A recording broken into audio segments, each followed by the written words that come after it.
Salut à tous et bienvenue de nouveau sur ma chaîne. Commençons tout de suite la vidéo. Le cyclone Grant s'est légèrement affaibli ces dernières heures, mais la situation reste à surveiller de très près. En effet, lorsque le système se rapprochera de Maurice et de la Réunion, il pourrait de nouveau se renforcer.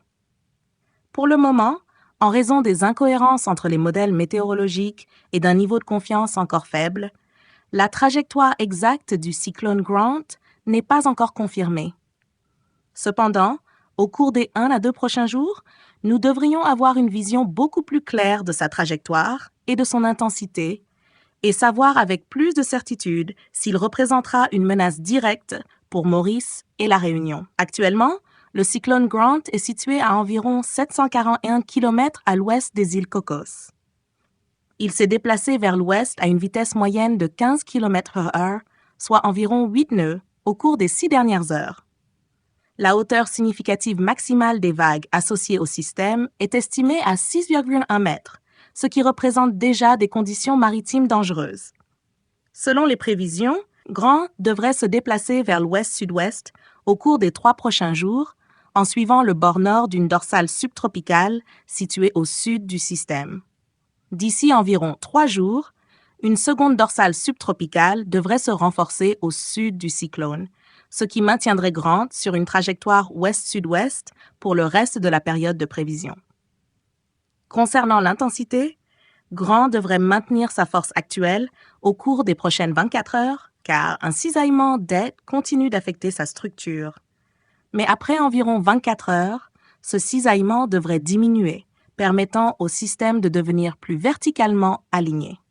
Cela pourrait entraîner une intensification progressive du cyclone entre 24 heures et 3 jours, avec des vents pouvant atteindre environ 150 km/h, soit 80 nœuds.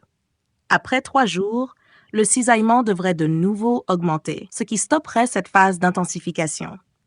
De plus, de l'air sec provenant du nord devrait s'infiltrer dans le système. Ces deux facteurs combinés devraient provoquer un affaiblissement progressif du cyclone Grant au cours des 4 prochains jours, jusqu'à la fin de la période de prévision. Du côté des modèles, la majorité des scénarios sont en bon accord, sans divergence majeure. L'écart de trajectoire est d'environ 167 km à 3 jours, s'élargissant à 268 km à 5 jours, tandis que l'écart le long de la trajectoire atteint environ 370 km à 5 jours. La prévision de trajectoire du JTBC est proche du consensus multimodèle, avec une forte confiance sur les 3 prochains jours, puis une confiance moyenne par la suite.